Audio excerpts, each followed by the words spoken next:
जय गुरुदेवा, जय गुरुदेवा,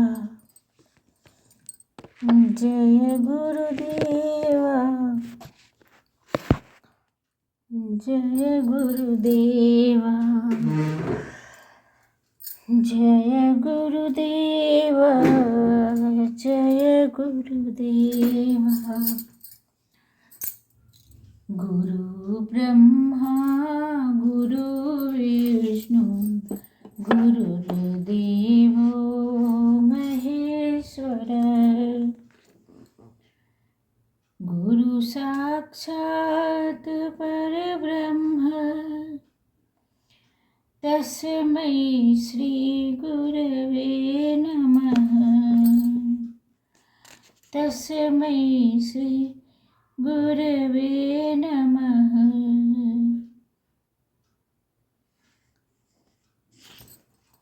तस्मै श्री गुरवे नमः। मैं सुधा अस्थाना आपको अष्टावक्र महागीता के एक एक श्लोक सुना रही हूँ। गुरु और शिष्य का संवाद है। जब गुरु के ज्ञान के द्वारा शिष्य आत्मलब्ध हो गया, तब गुरु एक एक चीज़ों में उसकी परीक्षा भी लेते हैं और उसको आगे भी बढ़ाते हैं, आत्मलब्धता की ओर आगे बढ़ाते हैं। फिर परीक्षा लेते हैं, फिर उसके बाद कहाँ तक उनका ज्ञान पहुँचा, उसके बाद फिर वो आगे आगे बताते चले जाते हैं। गुरु अष्टावक्र कह रहे हैं, जय गुरुदेव, जय गुरुदेव। सरस्वती ने स्वर दिया, गुरु ने दीनो ज्ञान, मात पिता ने जन्म दिया, कर्म लिखे भगवान। अकर्तृत्वं भोक्तृत्वं स्वात्मनो मन्यते यदा, तदा क्षीणा भवन्त्येव समस्ताश्चित्तवृत्तयः। जब व्यक्ति अपनी आत्मा को अकर्ता व अभोक्ता मानकर निश्चयी हो जाता है, तो उसका चित्त की वृत्तियां सहज में समाप्त हो जाती हैं।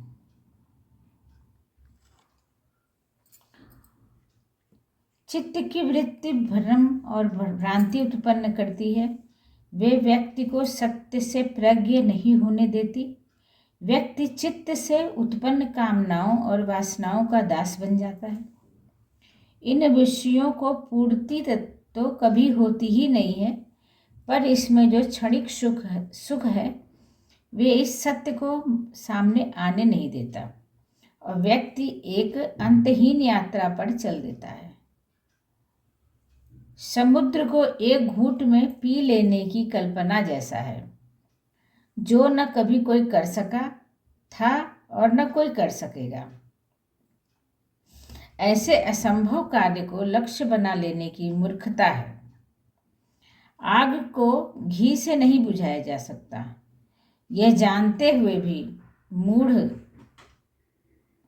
जो आत्मलब्ध नहीं हुए हैं उनको मूढ़ को गुरुजी ने कहा है, विषयाग्नि में प्रयास का घी डालता है।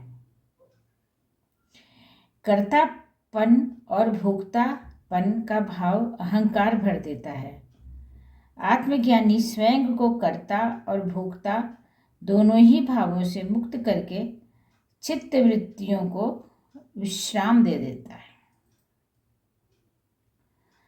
उच्छृंखलाप्यकृतिका स्थिति धीरस्य राजते, न तु सस्प्रियचित्तस्य शांति मूढ़स्य कृतम्। आत्मज्ञानी की सहज चंचलता भी शोभायमान है, जबकि विषयासक्त विवेकहीन की शांति भी उसे शोभित नहीं करती। उदाहरण स्वरूप गाय बहुत सीधी होती है तथा कई बार चंचल हो जाती है, फिर भी पूजनीय है। सिंह यानी शेर घातक शिकारी है, पर अशक्त और शांत पड़ा है तो भी भय देता है।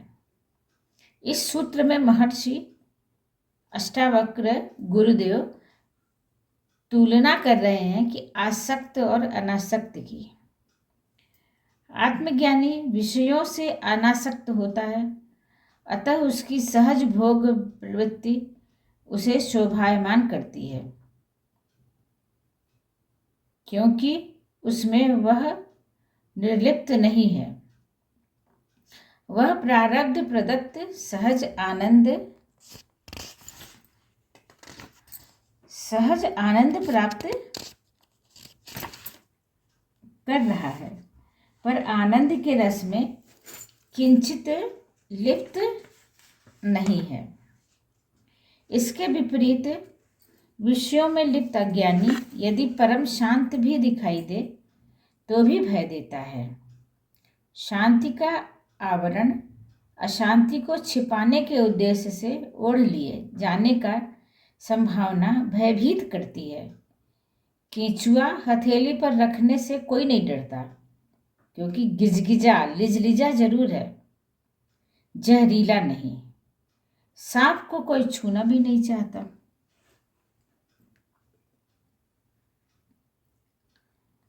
विलसन्ति महाभोगै विंशन्ति गिरिगह्वरान् निरस्त कल्पना धीरा अबद्धा मुक्त बद्धये। सभी प्रकार की कल्पनाओं से मुक्त होकर सभी बंधनों को तोड़कर आत्मज्ञानी कभी तो महाभोगों का आनंद लेते हैं और कभी गुफा पर्वतों पर जा विराजते हैं। जगत में जो भी मिलता है वह प्रारब्ध से मिलता है। अज्ञानी इस बात को नहीं जानता और निरंतर कर्म अकर्मों में लिप्त रहता है। वह संचित क्रियामान पर विश्वास करता है। जितना ज़्यादा कर्म से अर्जित कर लोगे उतना ही सुख भोगोगे। यह भ्रांत धारणा सांसारिकी होती है। ऐसा नहीं है कि आत्मज्ञानी कर्मरत नहीं होता, पर वह देह धर्म पर भर निभाता है। कभी किसी फल की इच्छा नहीं करता, वह कोई कामना ही नहीं करता। वह तो प्रारब्ध से जो भी मिले, दुख या सुख, दोनों को सहज रूप से भोगता है। जो मिल गया वह ग्रहण, जो नहीं मिला उसका विचार तक नहीं, क्योंकि वह रस विहीन है। आत्मरस से अधिक आनंदप्रद रस और कौन हो सकता है। आत्मज्ञानी संसार के कल्पित सुखों में लिप्त ही नहीं होता। वह सब कल्पनाओं को ध्वस्त कर सभी बंधनों से मुक्त हो जाता है। वह प्रारब्ध से प्राप्त विषय भोगों को भी भोगता है और प्रारब्ध प्रदान करे तो निर्जन गुफाओं या तपते पर्वतों पर भी वह रह सकता है। उसे कोई किंचित मात्र भी आपत्ति नहीं होगी। इस प्रकार मैं विराम लेती हूँ। नमस्कार। बड़ों को प्रणाम, छोटों को आशीर्वाद। नमस्कार।